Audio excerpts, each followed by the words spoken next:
Hello everyone, कैसे हैं आप सभी लोग। मैं हूं विवेक फ्रॉम फिनटेक्स प्रो, जहां पर हम बात करते हैं फाइनेंस एंड टैक्सेशन के। आज के सेशन में हम डिस्कस करने वाले हैं ITR filing for assessment year 23 and 24। Specifically ITR 4 की फाइलिंग किस तरीके से आपको करनी है जब आप प्रिजम्पटिव टैक्सेशन के लिए ऑप्ट करते हैं, उसको आज हम डिटेल में समझने वाले हैं। चलिए विदाउट एनी फर्दर डू सीधा अपनी स्क्रीन पर चलते हैं, स्टार्ट करते हैं आज के सेशन को।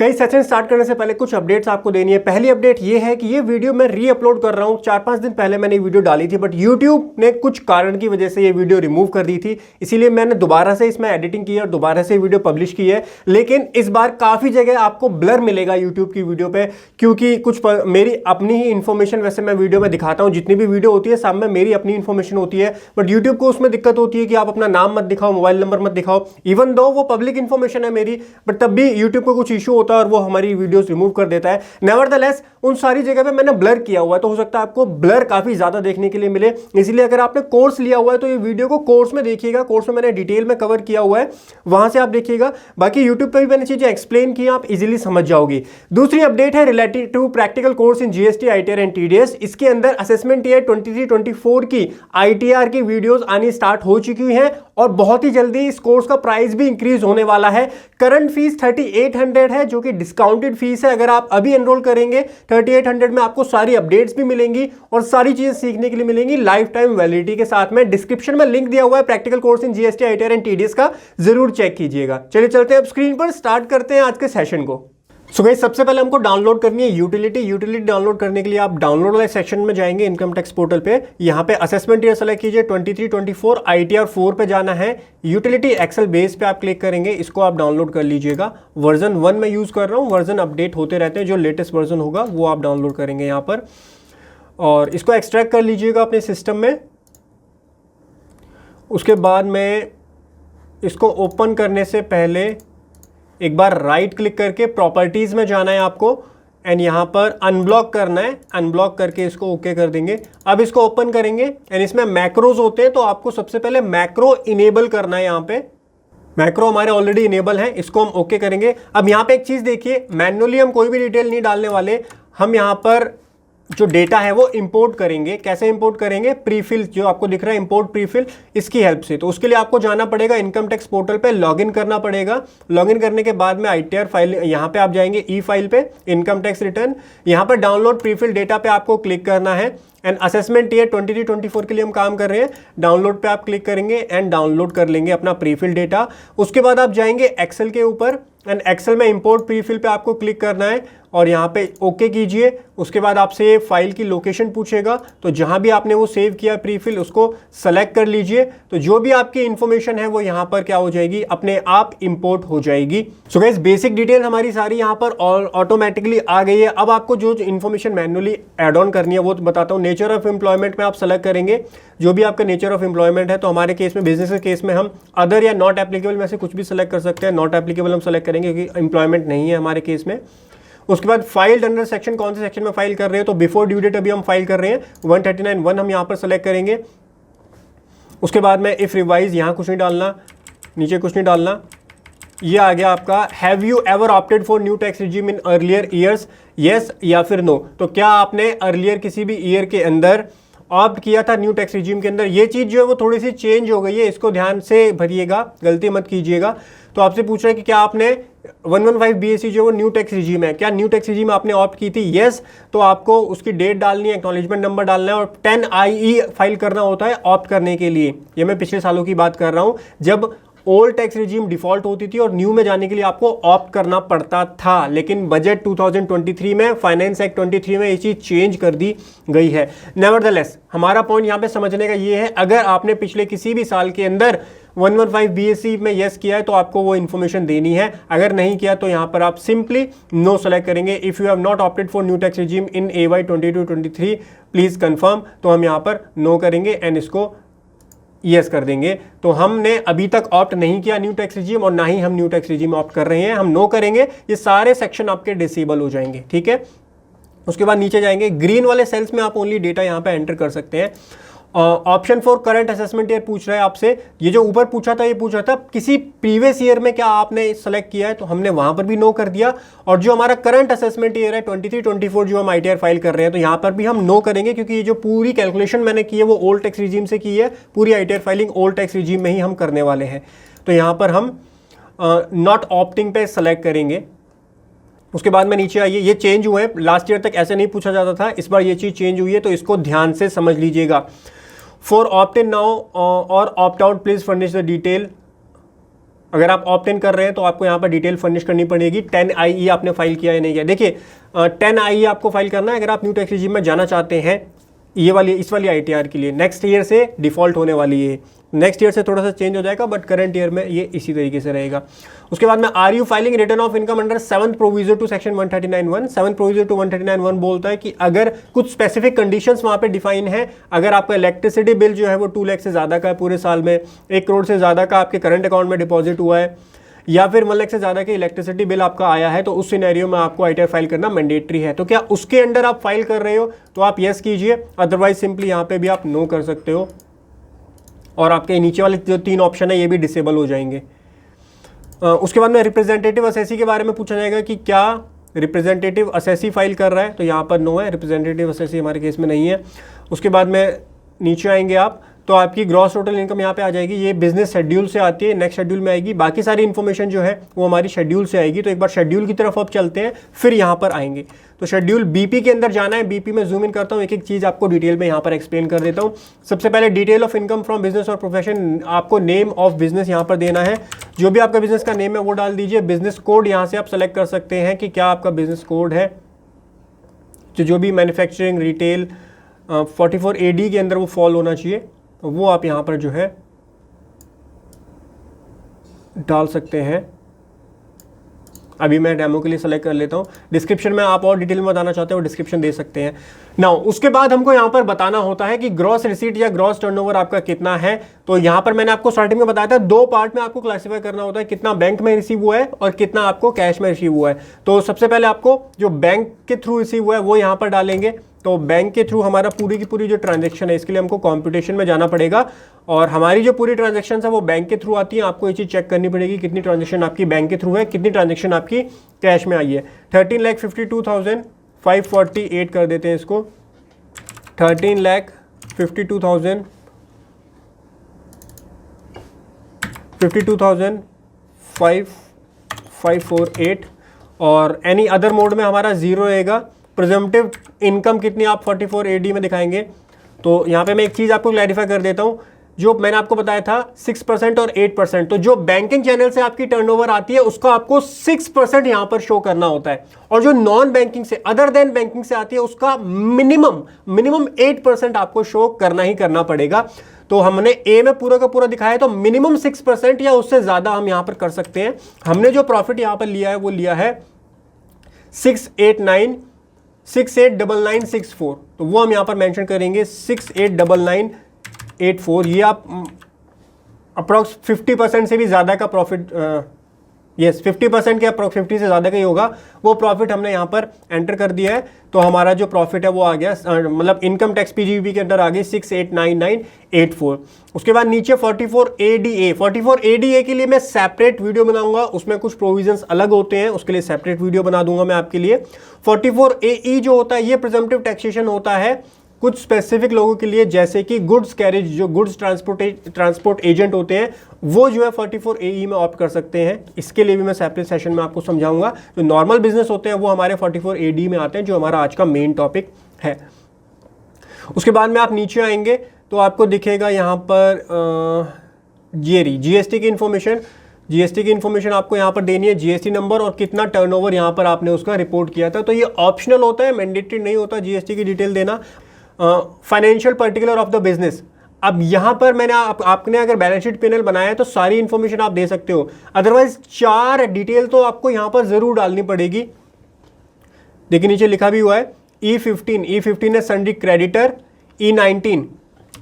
E19 आपका ये है इन्वेंट्रीज सन्ड्री क्रेडिटर्स, और E20 सन्ड्री डेटर्स, और E22 आपका है कैश इन हैंड, मैंने आपको शायद बैंक बैलेंस बताया था, बैंक बैलेंस भी डालना होता है, साथ में कैश इन हैंड मैंडेटरी होता है, कितना कैश आपका 31 को आपके पास था। तो ये 4 इन्फॉर्मेशन तो आपको मैंडेटरी चाहिए होती है।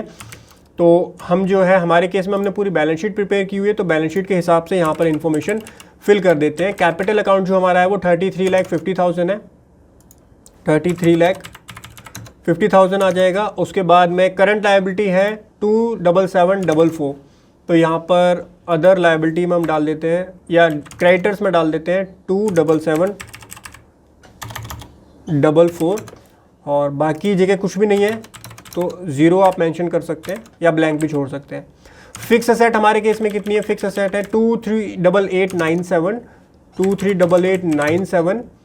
इन्वेंट्रीज हमारे केस में इन्वेंट्री नहीं है, stock and equity mutual fund investment 5 lakh की इन्वेस्टमेंट हमारे में दिखा रहा है, बट हमारे में इन्वेंट्री नहीं है, तो हम इसको इन्वेंट्री को 0 ही रहने देते हैं।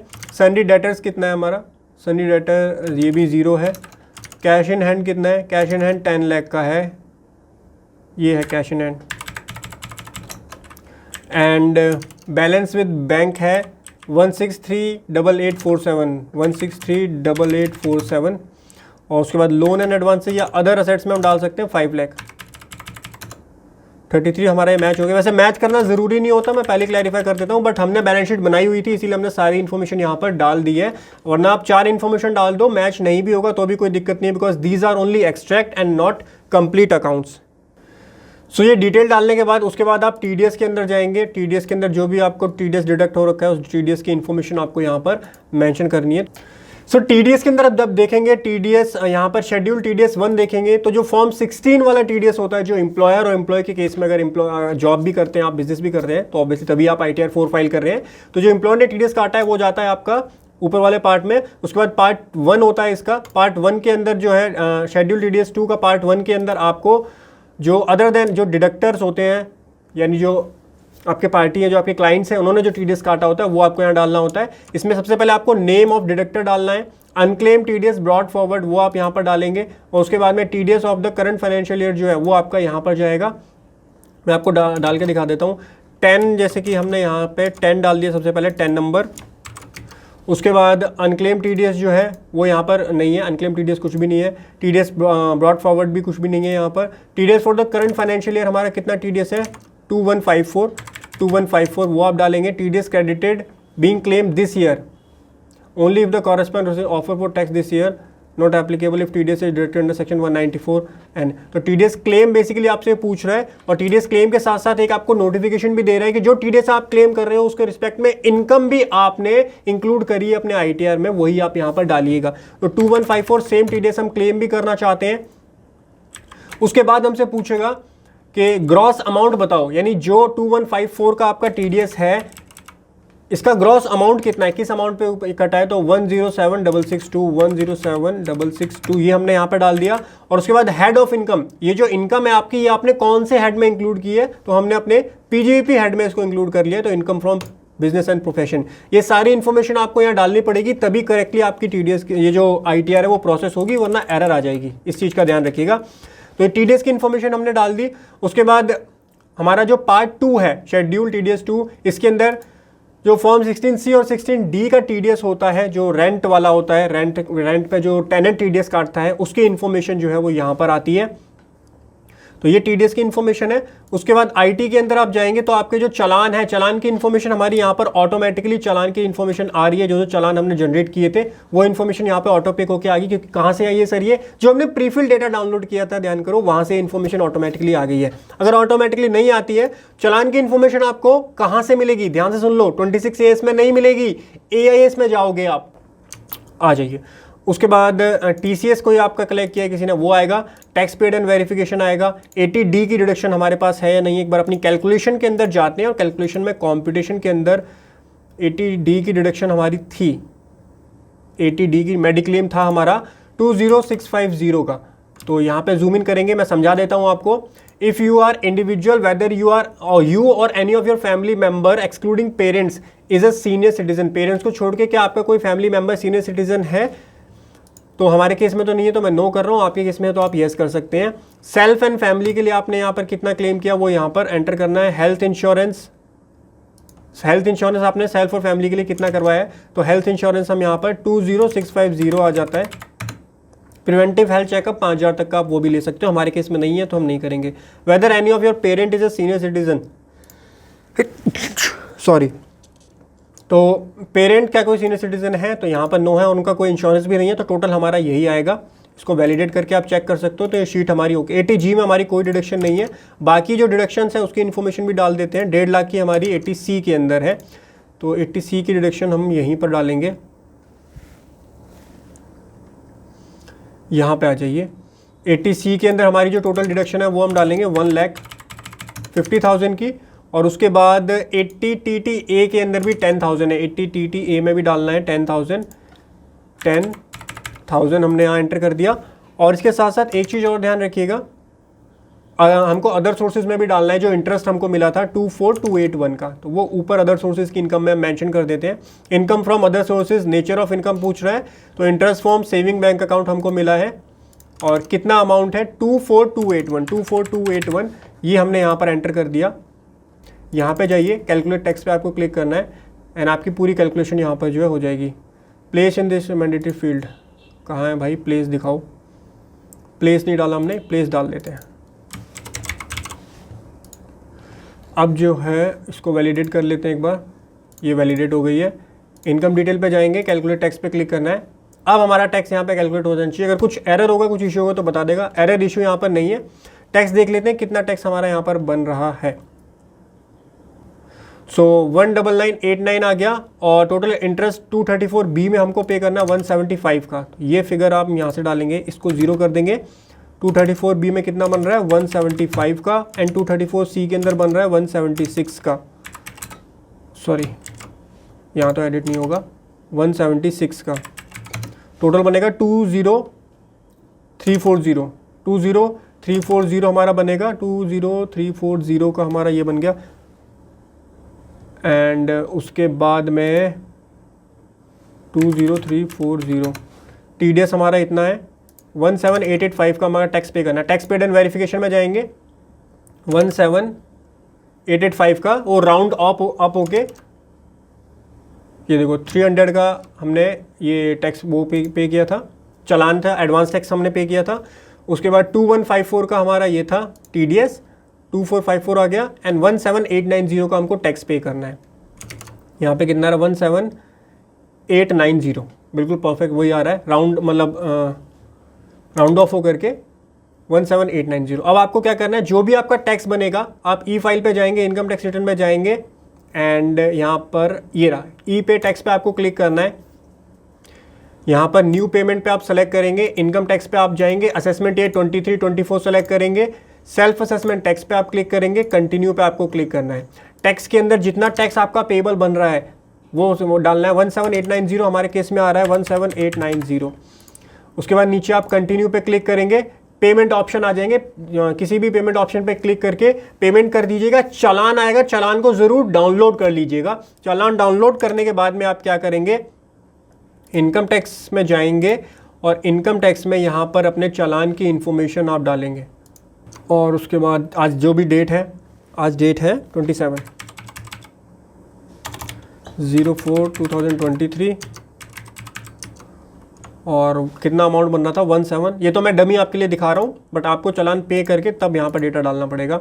17890 का 17890 का आप डालेंगे, और इसको वैलिडेट कर दीजिए। ये ओके हो गया, टैक्स पेड एंड वेरिफिकेशन में आ गया, यहाँ पे 0 आ जाएगा, इसको वैलिडेट कर दीजिए, ये ओके हो गया। एक बार दोबारा से टैक्स की कैलकुलेशन कर लेंगे, यहाँ पर जाके हम कैलकुलेट टैक्स, तो अब हमारा वो 0 आ जाना चाहिए। टैक्स पेड एंड वेरिफिकेशन में जाएंगे तो रिफंड, ना ही रिफंड बन रहा है, ना ही टैक्स पेबल यहाँ पर बन रहा है।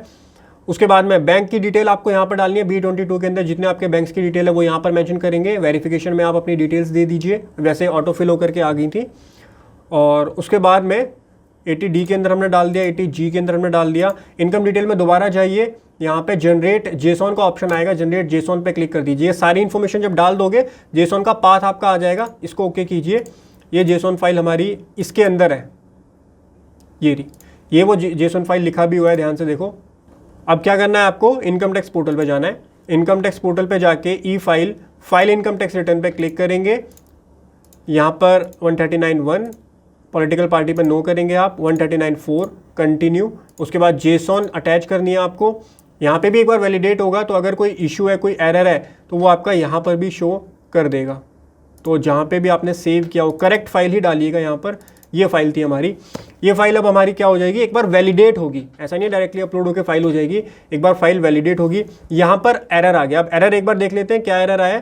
Since you have income from PGB kindly fill the financial particular of business in schedule BP. Okay, ये चीज़ मैंने मिस कर दी है, इसको फिल कर लेते हैं। बीपी के अंदर फाइनेंशियल पर्टिकुलर्स, और दूसरा बोल रहा है since you have income gross receipt in mention in the BP but financial particular such as sundry debtor creditor cash has not filed. अच्छा हाँ, suggestions, you will not allowed to upload the return since you have income from PGB kindly fill the financial particular of business in the schedule BP. वैसे financial information हमने यहाँ पे सारे डाल दिए, but शायद जीरो डाला है, इसलिए वैसे जीरो पे ले लेता था लास्ट ईयर तक, इस ईयर तक ये नहीं ले रहा है। तो सन्ड्री क्रेडिटर्स के अंदर है और जीरो हमने कहाँ डाला है, इन्वेंट्री में जीरो डाला है, तो यहाँ पर 1 कर देते हैं और एक 1 ऊपर भी बढ़ाना पड़ेगा सो दैट मैच हो जाए वो। और क्या था, डेटर भी जीरो थे, तो डेटर को भी 1 कर देते हैं। अब ये एडजस्टमेंट वाली चीज़ें हैं, वैसे जीरो पे भी ले लेता था लास्ट ईयर तक, इस ईयर मतलब अभी इशू आ रहा, हो सकता है नेक्स्ट वर्जन जो है उसमें ठीक हो जाए, ऑनलाइन फाइलिंग आए उसमें ठीक हो जाए। तो ऐसे हमको ये करना नहीं पड़ता, बट लेट्स ट्राई कि ये 1 करके क्या वो ठीक हो जाता है या नहीं हो जाता। तो E15 E15 ठीक है डाला हुआ है। E19 के अंदर भी अब हमने डाल दिया है, सन्ड्री डेटर्स के अंदर भी हमने डाल दिया है, E22 के अंदर भी हमने डाल दिया है। ठीक है, अब इसको एक बार जेसॉन बना के देख लेते हैं। तो इसको वैलिडेट करते हैं, तो यहाँ पे ओके दिखा रहा है। और एक बार कैलकुलेट टैक्स दोबारा कर लेते हैं, उसके बाद में जनरेट जेसॉन कर लेते हैं। ठीक है, अब इसको अपलोड करते हैं यहाँ पर, ये वाली फाइल देखते हैं अब वो एरर ठीक हुआ या नहीं हुआ। अब हो जाना चाहिए, क्योंकि हमने वहाँ पर अब 1-1 रुपया डाल दिया। वैसे 1-1 रुपया नहीं डालना, जीरो पे भी उसको ले लेना चाहिए। तो अब वैलिडेशन हमारा सक्सेसफुल हो गया है। तो अगर आपके केस में भी ऐसा इशू आ रहा है वही जीरो वाला, तो जीरो की जगह आप 1-1 रुपया वहाँ पर मेंशन कर दीजिए, तो वो आपका यहाँ पर ठीक हो जाएगा। अगर आपकी फिगर है वहाँ पर तो कोई दिक्कत वाली बात वैसे ही नहीं है, फिगर नहीं है तो हो सकता है ये एरर आपका भी है। और इस तरीके से आप ठीक करके प्रोसीड टू वेरिफिकेशन पे क्लिक करोगे, ओटीपी आधार ओटीपी से आप इसको वेरीफाई करोगे, आपकी रिटर्न सबमिट हो जाएगी। सबमिट होने के बाद आपका काम डन हो चुका है। सो गाइज, आशा करता हूं आपको पूरी वीडियो डिटेल में समझ में आई होगी। कोई भी डाउट अभी भी रह जाता है तो कमेंट सेक्शन में आप अपना डाउट पूछ सकते हैं। और जाते जाते आपको एक बार ब्रीफली गाइड कर देता हूं, हमारा practical course in GST, ITR and TDS. अगर आप डिटेल में ये सारी चीजें सीखना चाहते हो, किस तरीके से आपको रिटर्न फाइल करनी है जीएसटी की, आईटीआर की और टीडीएस की, तो आप जरूर कर सकते हो हमारा ये कोर्स चेक, जिसका लिंक नीचे डिस्क्रिप्शन में मिल जाएगा। 200 आवर्स की वीडियोस आपको इसमें मिलेंगी, लाइफ टाइम वैलिडिटी मिलेगी, 1-to-1 कॉल सपोर्ट आपको मिलता है। कोई भी डाउट क्वेरी आती है वो आप मेरे से डिस्कस कर सकते हैं। प्रैक्टिकल सेशंस आपको सारे इसके अंदर मिलेंगे। AY 23-24 की सारे सेशंस अपडेट हो रहे हैं रेगुलरली इसके अंदर, और कंटेंट आप यहाँ से देख सकते हैं। पूरा डिटेल में आपको सारी चीज़ सीखने के लिए मिलेंगी। डिस्क्रिप्शन में लिंक दे दिया है, चेक कर लीजिएगा। अगर आप इंटरेस्टेड हैं तो एनरोल कर सकते हैं। मिलते हैं गाइस अगले सेशन में, तब तक हंसते रहिए, मुस्कुराते रहिए। Bye bye, take care.